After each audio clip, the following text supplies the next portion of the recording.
You know, I always thought being a good husband was about the little things. Evelyn used to say that. She said it was the way I always remembered her favorite flowers, yellow tulips, or how I'd bring her coffee just the way she liked it, with just a splash of almond milk and one sugar cube. Those things used to make her smile, and let me tell you, her smile was like sunshine to me. I lived for it. I really did. But somewhere along the way, that sunshine turned into clouds. At first, I thought it was just life happening. You know how it goes. The honeymoon phase fades, and real life kicks in.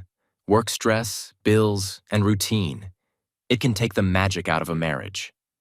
So I doubled down on my efforts. I planned weekend getaways, date nights, even picked up cooking because she once joked that I couldn't boil water to save my life. I wanted to surprise her with her favorite meals. I thought I was doing all the right things. But Evelyn, she started to change. The warmth I loved so much, the spark in her eyes, it wasn't there anymore. I'd lean in to kiss her, and she'd turn her head slightly, just enough for me to notice. I'd ask her how her day was, and she'd shrug, distracted, scrolling through her phone. I told myself it was just a phase. That's what you do, right?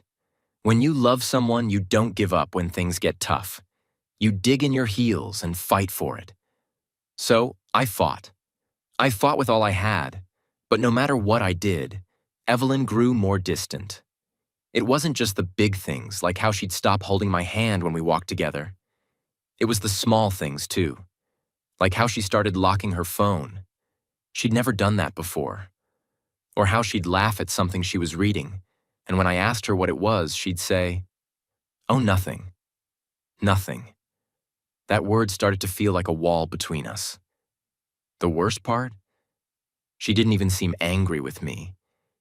If she'd been yelling or fighting, maybe I could have understood.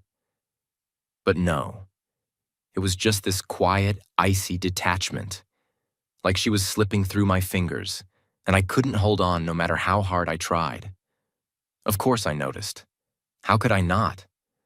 But every time I brought it up, she brushed it off. "I'm just tired, David," she'd say, or, "Work has been crazy."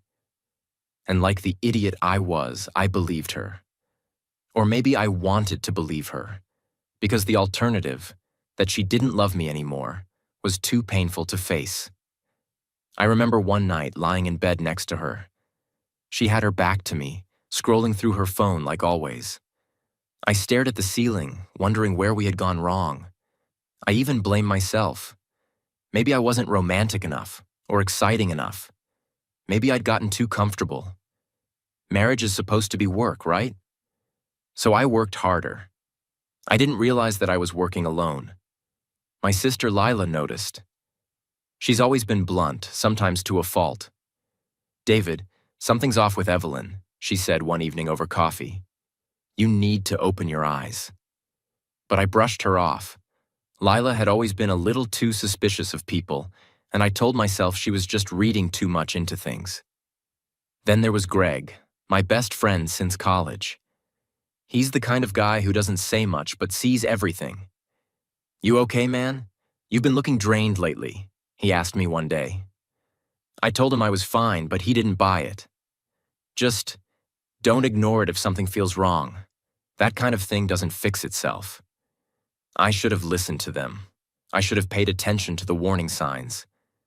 But I didn't. Instead, I kept telling myself that if I loved Evelyn hard enough, it would fix everything. Looking back now, I realize how blind I was. I wanted to see her as the woman I fell in love with, the woman who used to light up every room she walked into. But the truth was staring me in the face, and I was too afraid to admit it. Evelyn wasn't just drifting away. She was already gone. You know, it's funny how your gut knows things before your brain catches up. That nagging feeling in the back of your mind, the one you keep trying to ignore, that's your gut whispering the truth you don't want to hear. My gut had been whispering for months, but I kept silencing it. Evelyn wouldn't betray me. She wouldn't. At least that's what I told myself. The changes were subtle at first. She'd take her phone with her everywhere. Everywhere. To the kitchen, the bathroom, even to the laundry room. Evelyn used to be so carefree with her phone. She'd leave it lying around without a second thought. But now it was like a part of her hand. And the lock screen? That was new, too. I remember the first time I noticed her texting late at night. I'd gone to bed early, exhausted from a long day at work. But I woke up around midnight and saw the faint glow of her phone lighting up the room. She was lying on her side, her back to me, her fingers flying across the screen. "Eve," I murmured, my voice groggy with sleep. "What are you doing?" She startled, like a kid caught sneaking candy before dinner. "Just texting Lila," she said quickly, turning the phone off and sliding it under her pillow. "Lila? My sister?" That didn't sit right. Lila hated texting. She barely even used her phone. But I didn't press the issue. I didn't want to seem paranoid. Instead, I rolled over and closed my eyes, ignoring the sinking feeling in my chest. Then there were the errands. Evelyn had always been someone who loved her routines. Grocery shopping on Sundays, yoga on Thursdays, coffee with her friend Melissa on Fridays. But suddenly she had all these unexpected errands popping up. A run to the pharmacy, a last-minute meeting with a coworker, a quick stop at the mall. Every time she left, I'd find myself glancing at the clock. She'd say she'd be back in an hour, but it was always 2 or 3. And when I asked where she'd been, she'd give me vague answers. "Oh, traffic was crazy," she'd say, or, "I ran into an old friend and lost track of time." I wanted to believe her. God, I wanted to believe her. But my gut was louder now, shouting what I didn't want to admit. I started noticing the little things, the way she'd suddenly laugh at something on her phone and then quickly turn it off when I walked into the room. Or how she'd get dressed up for these so-called errands, wearing perfume and lipstick, even though she always told me she hated dressing up unless it was for a special occasion. And then there was Logan. I hadn't heard that name in years. Evelyn had mentioned him once, years ago, when we were still dating. He was an old friend, she said, someone she'd grown up with. "He's like a brother to me," she'd laughed. "Don't be jealous." I hadn't been jealous. Back then, I trusted Evelyn with every fiber of my being. She was mine, and I was hers. Logan was just a name, a ghost from her past. Or so I thought. "David," Lila said one afternoon when she came over for coffee, "I need to talk to you." Her tone was serious, and Lila wasn't one to beat around the bush. "It's about Evelyn." I stiffened. "What about her?" "I heard her on the phone the other day," Lila said, her voice low. "She was at the cafe with Melissa, and I was at the table next to them. She didn't see me, but I heard her say his name. Logan. She was laughing, David. Laughing like she used to laugh with you." My heart sank. "Lila, that's ridiculous. She's probably just catching up with an old friend." Lila gave me a look. "You really believe that?" I didn't answer. I couldn't. Later that night, I found myself replaying Lila's words over and over in my head. Logan. The name started to feel like a splinter under my skin, irritating and impossible to ignore. Then Greg chimed in. He wasn't as direct as Lila, but his words hit just as hard. "You've been looking tired, man," he said one evening after we went for drinks. "Are you sure everything's okay at home?" "Yeah," I lied. "Just work stress." Greg raised an eyebrow. "Work stress, huh? Or something else?" I wanted to tell him the truth, but I couldn't. I didn't even know what the truth was. All I knew was that something was wrong. Something was very, very wrong. But I wasn't ready to admit it yet. Not to Greg, not to Lila, and definitely not to myself. Denial is a funny thing. It wraps around you like a warm blanket, whispering that everything's fine when deep down, you know it isn't. That's where I was, clinging to the hope that Evelyn was still the woman I fell in love with. But the cracks in our life were growing, and no amount of denial could keep them hidden. It started with her phone. For weeks, I couldn't shake the feeling that the answers to my suspicions were locked behind her passcode. Evelyn never used to guard her phone. She'd leave it on the kitchen counter or the nightstand without a second thought. But now, it was always in her pocket or face down on the table. One night, while she was in the shower, I decided to take a look. I knew it wasn't right. I felt like a trespasser in my own marriage. But I needed answers. My hands shook as I picked up her phone, my heart pounding in my chest. Of course it was locked. I tried her birthday, our wedding date, even the date we met. Nothing worked. It felt like a slap in the face. The woman who used to share everything with me now had secrets I wasn't allowed to touch. I didn't know what to do, so I reached out to Greg. Greg's always been the tech-savvy one. If anyone could help me crack this mystery, it was him. We met up at his place one weekend, and I poured out everything. Evelyn's late-night texting, her vague errands, the name Logan. Greg listened quietly, his face serious. "Let me see what I can do," he said. "If she's deleting stuff, I might be able to recover it." A few days later, Greg called me. "David," he said, "you need to come over. Now." When I arrived, Greg had her recovered texts pulled up on his laptop.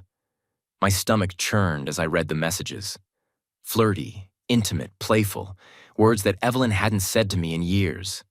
And the name at the top of every conversation? Logan. My world tilted. This wasn't just my imagination. This wasn't me being paranoid. Evelyn was having an emotional affair, or worse, with a man I'd convinced myself didn't matter. "David," Greg said gently, "I'm sorry." I nodded, unable to speak. My chest felt tight, like I couldn't breathe. I wanted to scream, to punch something, but all I could do was stare at the screen, at the words she'd written to someone else. But it didn't end there. My curiosity, or maybe my masochism, drove me to dig deeper. I started paying closer attention to her behavior. I noticed the way her face lit up when she got a text, the way she always seemed to be in a rush when she left the house. Then I found her location history. I didn't even know that was a feature until I stumbled upon it. It showed me everywhere she'd been in the past month. Grocery stores, her yoga class, Melissa's house. But one address kept popping up. A small apartment building on the other side of town. That's when it clicked. Logan wasn't just some distant figure from her past. He was here, in our city, in her life. And she was going to see him. I didn't confront her. Not yet. I wasn't ready. Instead, I started driving past the apartment building, hoping to catch a glimpse of him. I don't know what I was looking for. Proof, maybe. Closure. Or maybe I just wanted to see the man who had stolen my wife's attention. One day I saw him. He was stepping out of the building, tall and confident, with the kind of swagger that screamed trouble. He was everything I wasn't. Reckless, bold, dangerous. The kind of man who could make Evelyn feel alive in a way I never could. My stomach churned as I watched him light a cigarette and lean against the wall, his phone in hand. Was he texting her? Was she laughing at his messages while I was at home, trying to save a marriage she'd already abandoned? I drove away that day, my hands gripping the steering wheel so hard my knuckles turned white. My gut was no longer whispering. It was screaming. Evelyn was cheating. She'd been lying to me for months, maybe longer. I didn't sleep that night. I lay in bed next to her, staring at the ceiling, my mind racing. I wanted to shake her awake, to demand answers, to scream, "How could you do this to me?" But I didn't. I couldn't. Instead, I waited. I knew the confrontation was coming, but I wasn't ready to face it yet. Not until I had all the pieces. Not until I knew exactly how far she'd gone. Anniversaries are supposed to be special, aren't they? A celebration of love, commitment, and the years you've spent building a life together. That's what I wanted ours to be. A chance to reconnect, to remind Evelyn of what we had. I'd planned everything. The perfect dinner, the music, the venue. I thought, This will be the night everything changes. But it did change, just not the way I'd hoped. Evelyn seemed hesitant about the evening from the start. She didn't gush over her dress like she used to or twirl in front of the mirror, asking me how she looked. Instead, she was quiet, distant, like her mind was somewhere else entirely. "Are you okay?" I asked as we drove to the venue, the soft hum of the radio filling the silence. She gave me a weak smile. "I'm fine, David, just tired." Tired, that word again. It had become her go-to excuse for everything lately, but I didn't push. I wanted the night to go smoothly, so I swallowed my doubts and focused on the evening ahead. The ballroom was breathtaking, draped in golden lights and adorned with fresh roses. The live band played soft, romantic tunes that seemed to pull couples to the dance floor. I reached for Evelyn's hand, hoping to lead her into a moment we'd remember forever. She hesitated for a fraction of a second before placing her hand in mine. Her touch felt cold, but I ignored it, guiding her onto the dance floor. As the music swelled, I wrapped my arms around her, holding her close. I could feel her tension, the way her body stiffened against mine. I tried to bridge the distance with words, whispering, "You look beautiful tonight." She didn't respond. Instead, she stared over my shoulder, her gaze far away. I tightened my hold on her, desperate to pull her back to me. And then it happened. She whispered his name. Logan. At first I thought I'd misheard. Surely she hadn't just said his name, while we were dancing. I pulled back slightly, looking at her face. Her eyes widened, and a flicker of panic crossed her features before she quickly masked it. "What did you just say?" I asked, my voice low but trembling. "Nothing," she replied too quickly. Her eyes darted away, and I knew. "You whispered his name while we danced," I said, the words feeling like shards of glass in my throat. She hesitated, then met my gaze with a defiance that chilled me to the core. Maybe because I wish I was dancing with him. Her words hit me like a punch to the gut. For a moment, I couldn't breathe. I stared at her, searching for some hint of remorse, of regret. But there was none. Her expression was hollow, her tone cold. I let go of her hand. The music continued to play, but it felt distant, like I was underwater. Around us, other couples danced, oblivious to the storm raging in my chest. I stepped back, my mind racing. "You're unbelievable," I muttered, my voice barely audible over the music. She didn't say anything. She just stood there, her arms hanging limply at her sides like she didn't care, like I didn't matter. I turned and walked off the dance floor. My heart was pounding, my hands trembling with a mix of heartbreak and rage. I could feel eyes on me, whispers following in my wake, but I didn't care. All I could think about was him. Logan, the man who had stolen my wife's heart, the man she had just admitted she wanted more than me. I didn't even stop to think. My feet carried me out of the ballroom, down the steps and into my car. I knew where to go. I'd seen his address and her location history enough times to commit it to memory. It was only a few blocks away, and every mile I drove felt like pouring gasoline on a fire inside me. When I pulled up outside his apartment, I sat in the car for a moment, gripping the steering wheel so hard my knuckles turned white. My mind was racing with questions, accusations, and anger. How long had this been going on? How many times had she lied to my face? Was I just some fool she kept around for convenience while she gave her heart to someone else? I got out of the car, slamming the door behind me, and headed for his building. I didn't care what I'd find or what I'd say. I just knew I needed answers. I needed to see the man who had taken what was mine, and God help him when I did.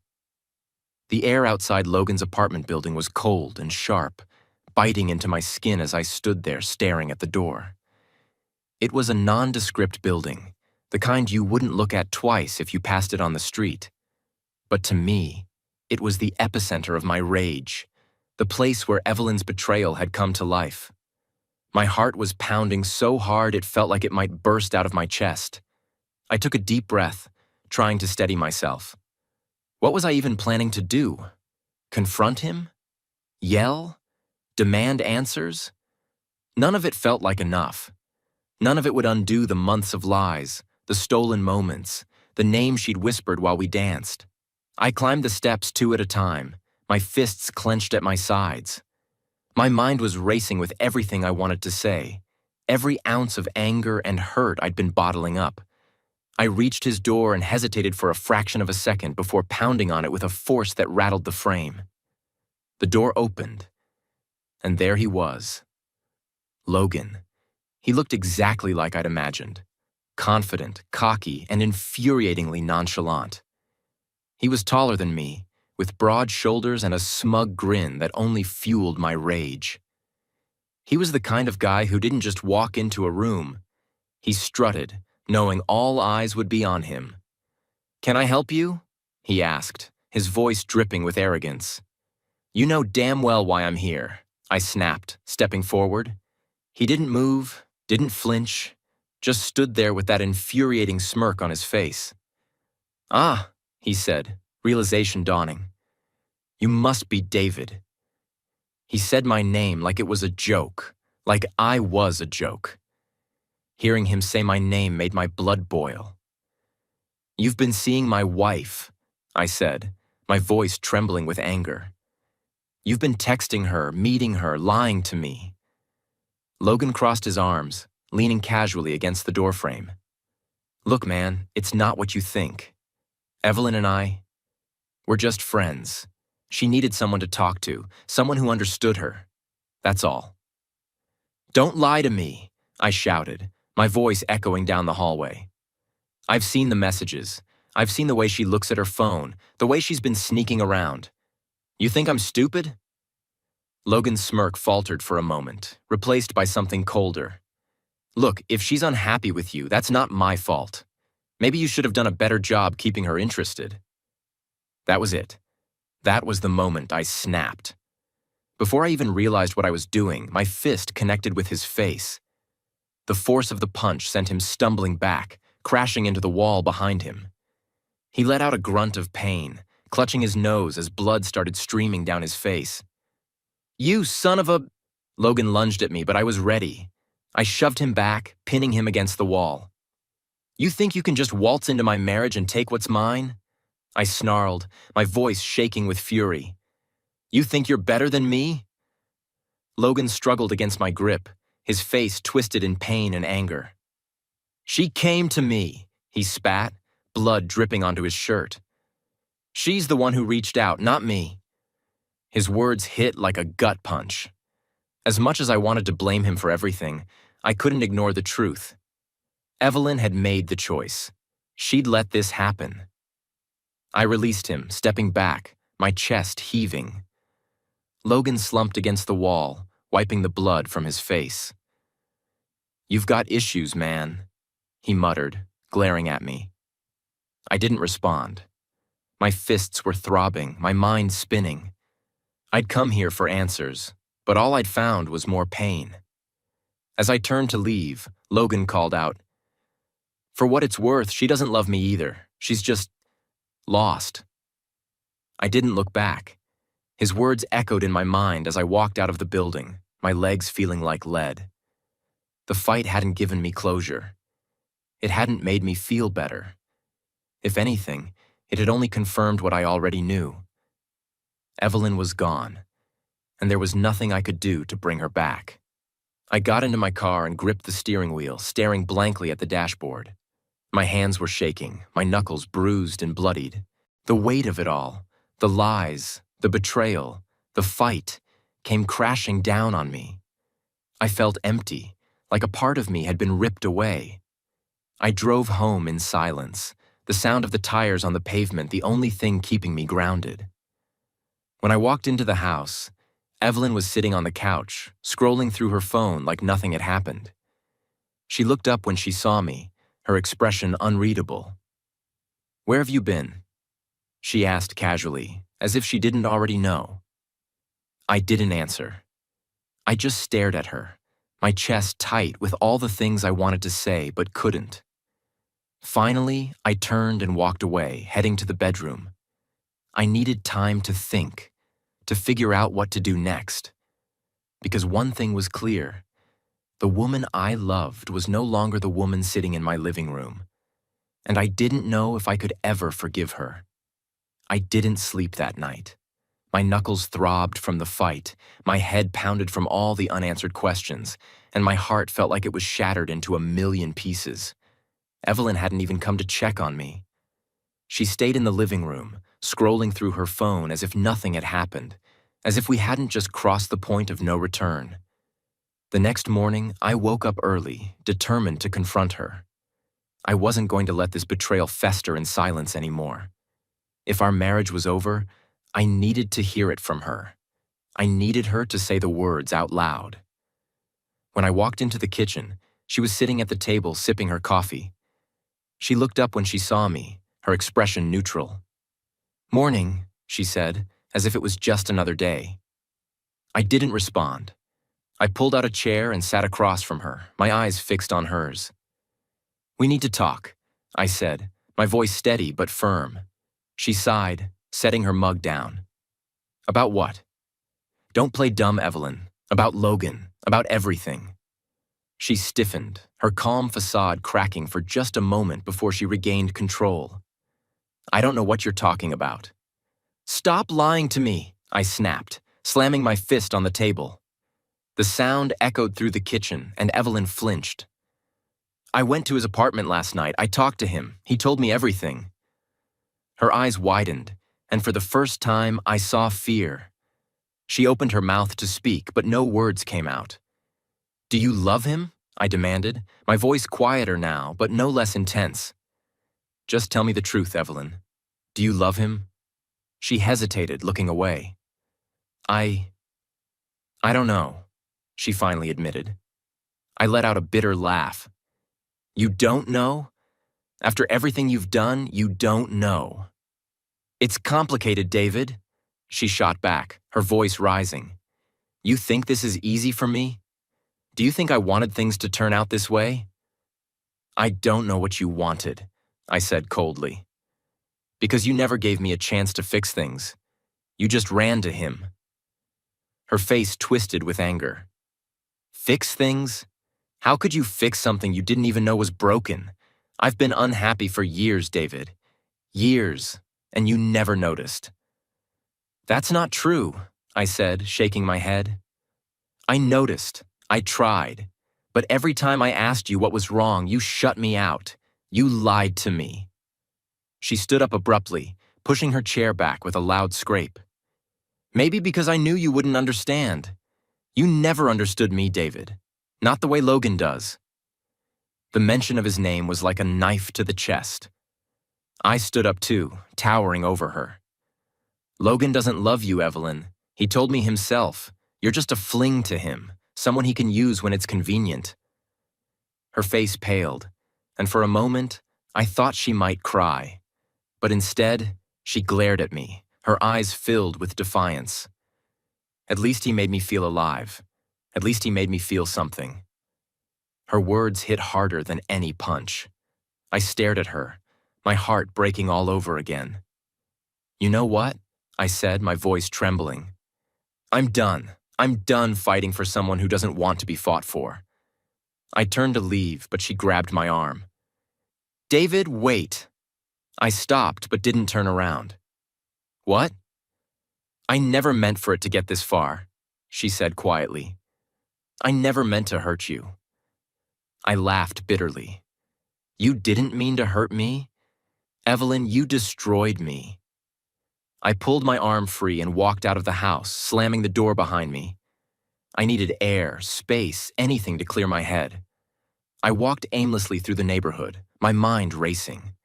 I thought about the years we'd spent together, the promises we'd made, and the love we'd shared. How had it all come to this? By the time I returned home, Evelyn was gone. Her car was missing and the house was eerily quiet. I didn't know where she'd gone, and for the first time, I didn't care. I sat down on the couch, staring at the empty space where she'd been sitting the night before. My knuckles still throbbed from the fight with Logan, a reminder of the man who had come between us. But the truth was, Logan wasn't the real problem. The real problem was us. Me, Evelyn, and the broken pieces of our marriage that neither of us had been willing to face. For the first time in months, I felt a strange sense of peace. It wasn't relief, exactly. It was more like acceptance. Evelyn had made her choices, and now I had to make mine. I wasn't sure what the future held, but I knew one thing for certain. I couldn't keep living like this. It was time to let go. When Evelyn left that day, I didn't chase her. I didn't call her or send a message asking where she went. For the first time in months, maybe years, I let her go. There was no fight left in me, no more desperate attempts to win her back or save a marriage that had already crumbled. The house felt unnervingly quiet in her absence. Every corner of it seemed to echo with memories of what we once were. But those memories felt distant, like they belonged to someone else's life. I spent hours sitting on the couch, staring at nothing, replaying the events of the past few days in my mind. The fight with Logan, Evelyn's cold admission, the lies. It was all too much. Lila showed up later that evening, unannounced as usual. She took one look at me, slouched on the couch with a drink in hand, and sighed. "What happened?" she asked, pulling up a chair. I gave her the rundown, Evelyn's name slip during the dance, the confrontation at Logan's apartment, and our fight that morning. By the time I finished, Lila looked like she was ready to march over to Logan's place and break his nose all over again. "I told you something was off," she said, her tone sharp. "I told you months ago." I nodded, not even trying to argue. "You were right. I didn't want to see it, but you were right." She softened, her eyes filled with pity. "David, you've been through hell. You don't deserve this." "No," I said, my voice heavy. But it happened anyway. Lila stayed with me that night, refusing to leave me alone. She ordered takeout, forced me to eat, and made me promise to get some sleep. "You can't let this destroy you," she said as she headed to the guest room. "You're stronger than that." I wasn't so sure. The next morning, I woke up to find Greg sitting in the kitchen with Lila, a steaming cup of coffee in his hand. "She called me," he said when I walked in. "Evelyn?" I asked, my chest tightening. "No, Lila," he said, gesturing toward my sister. "She thought you could use some backup."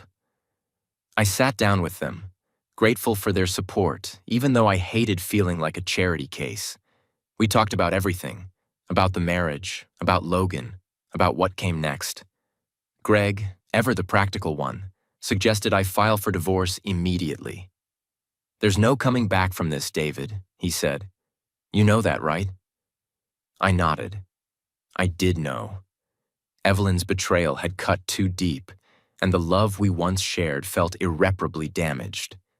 Still, the thought of ending our marriage was painful. Divorce wasn't just a legal process. It was the final nail in the coffin of a life I'd spent years building.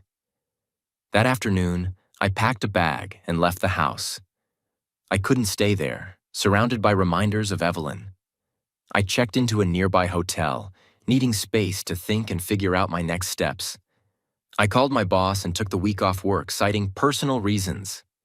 He didn't press for details, which I appreciated. The days that followed were a blur. Lila and Greg kept checking in, refusing to let me isolate myself completely. I spent hours walking around the city, my thoughts a chaotic mess. I found myself replaying the good times with Evelyn, wondering where things had gone wrong. Was it my fault? Had I been too focused on work? Too blind to her unhappiness? Or was this just who she was? A woman who couldn't be content with a simple, steady love. Evelyn didn't contact me during those days, and I didn't reach out to her either. It was like we'd silently agreed to let the silence speak for us. When I finally returned to the house, it felt different, emptier, colder. Evelyn's belongings were still there, but her presence was gone. That evening, I sat down and wrote her a letter. It wasn't for her, really. It was for me. I poured out everything I'd been feeling. The hurt, the betrayal, the love that had once been so strong but had now withered away. Writing it felt like letting go, like releasing a weight I'd been carrying for too long. By the time I finished, I knew what I had to do. The next morning, I called a divorce lawyer. The conversation was brief but decisive. I didn't want to fight or drawn-out negotiations. I just wanted it to be over. A week later, Evelyn finally called. Her voice was hesitant, almost fragile. "Can we talk?" she asked. "About what?" I replied, my tone colder than I intended. "About us." "There is no us, Evelyn. Not anymore."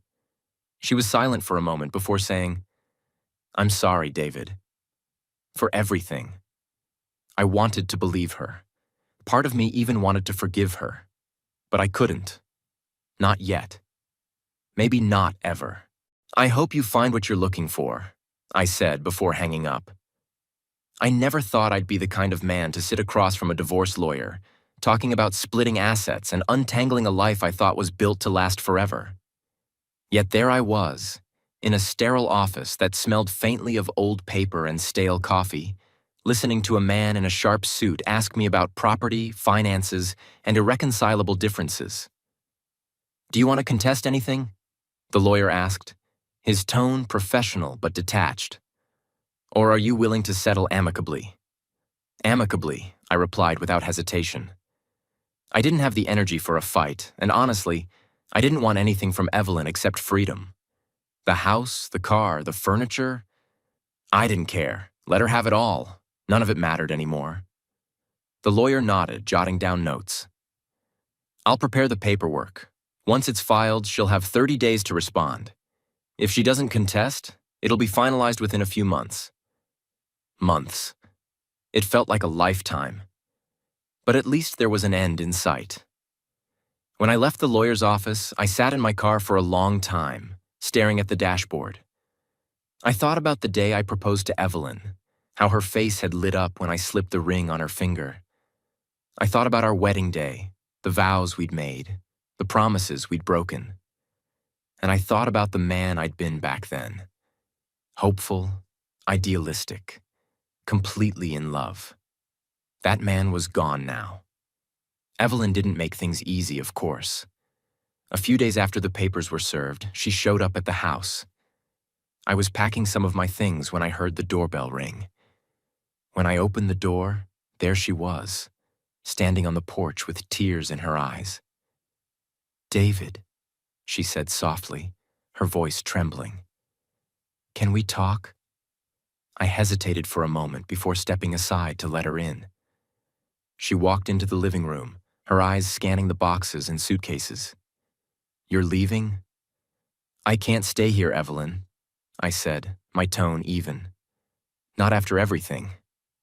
She sat down on the couch, her hands clasped tightly in her lap. "I made a mistake," she said, her voice barely above a whisper. "I didn't mean for things to go this far." "A mistake?" I repeated, incredulous. "You had an affair, Evelyn. You lied to me for months. That's not a mistake, that's a choice." She flinched at my words, but I didn't care. I wasn't going to sugarcoat the truth for her. Not anymore. "I never stopped loving you," she said, tears streaming down her face. I was confused, David. I was lost. I wanted to believe her. God, I wanted to believe her. But I couldn't forget the way she'd whispered Logan's name while we danced, the way she'd looked at me with nothing but cold detachment. "You don't hurt the people you love," I said, my voice breaking. "You don't betray them." She stood up, crossing the room to stand in front of me. "I'm sorry," she said, reaching for my hand. "I'll do whatever it takes to fix this. Please, David, don't give up on us." I pulled my hand away, taking a step back. "I already did," I said quietly. "The moment you chose him over me, I gave up." Her face crumpled, and she let out a choked sob. David, please. I can't, I said, my voice firm. It's over, Evelyn. It has to be. She stayed for a few more minutes, begging me to reconsider, but my mind was made up. When she finally left, I felt an overwhelming sense of relief. For the first time in months, I felt like I could breathe again. The weeks that followed were a blur of paperwork and legal appointments. Evelyn didn't contest the divorce, which made things simpler, but it didn't make them easier. Each signature, each notarized document, felt like closing a door I wasn't ready to walk away from. But I signed them all anyway, knowing it was the only way to move forward. Lila and Greg were my rocks during that time. Lila checked in daily, making sure I was eating and sleeping, while Greg dragged me out of the house whenever he could. "You need to get out of your own head," he said one evening as we sat at a bar. "This isn't the end, man. It's just the beginning of something new." I wanted to believe him, but it was hard. Every time I saw a happy couple walking down the street or holding hands in a restaurant, I felt a pang of bitterness. That used to be me and Evelyn. We used to be those people. But as the days turned into weeks, the pain started to dull. It didn't disappear. It never really does. But it became more bearable. I started focusing on myself for the first time in years, picking up old hobbies, reconnecting with friends, and even going to therapy. Slowly but surely, I began to heal. The day the divorce was finalized, I felt a strange mix of emotions. Sadness for what I'd lost, relief that it was finally over, and hope for what might come next. I walked out of the courthouse and stood on the steps for a moment, letting the sun warm my face. I wasn't sure what the future held, but for the first time in a long time, I felt like I had a future. And that was enough. The day the divorce was finalized felt like the end of one life and the beginning of another. For years, my identity had been wrapped up in being Evelyn's husband, her partner, her confidant, the man who would do anything to make her happy. But that part of my life was over now, and I was left with one simple, terrifying question. Who am I without her? At first, it was disorienting. The routines we'd built together were gone. I didn't have to remember her favorite coffee order or plan surprise date nights. I didn't have to tiptoe around her mood swings or wonder if she was sneaking off to see Logan. For the first time in years, I was free. But freedom, I learned, can feel a lot like loneliness. Lila, of course, wasn't going to let me wallow in self-pity. She showed up at my house the day after the divorce was finalized with a to-do list as long as her arm. "We're going to fix you," she said, dragging me off the couch. "Step 1, you're getting out of this house." I tried to protest, but she was relentless. She signed me up for a gym membership, introduced me to hiking trails, and even convinced me to join a book club. "You need a distraction," she said, waving off my complaints. "And who knows? You might actually enjoy yourself." Greg joined in on the mission, dragging me to trivia nights and happy hours. At first, I felt like a third wheel, watching everyone else laugh and joke while I nursed my drink in silence. But slowly, I started to come out of my shell. I even started winning a few rounds of trivia, which Greg was quick to remind me was a sign of progress. One night, Greg suggested I try something completely out of my comfort zone. "There's this support group," he said, sipping his beer. "For people going through divorces. You might find it helpful." "A support group?" I scoffed. "That's not really my thing, Greg." "Just give it a shot," he said. "What's the worst that could happen? You sit in a room, listen to other people complain about their exes, and realize you're not alone." I reluctantly agreed, mostly because Greg wouldn't let it go. The group met every Thursday at a local community center, and I showed up with low expectations. The room was small, with a circle of folding chairs and a pot of bad coffee in the corner. I almost turned around and left, but then I saw her, Rachel. She was sitting near the window, sipping her coffee and flipping through a notebook. There was something about her quiet confidence, the way she seemed perfectly at ease in a room full of strangers, that made me pause. When she looked up and caught my eye, she smiled. and for the first time in months, I felt a flicker of something I hadn't felt in a long time. Curiosity.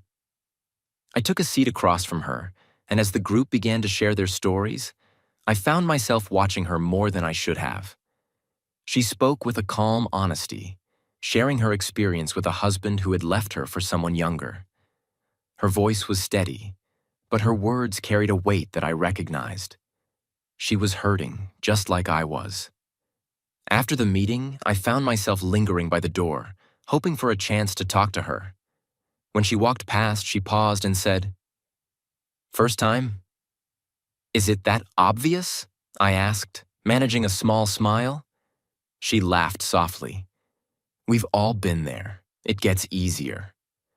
I wasn't sure if she meant the group or life in general, but I nodded anyway. "Thanks." Over the next few weeks, Rachel and I started talking more.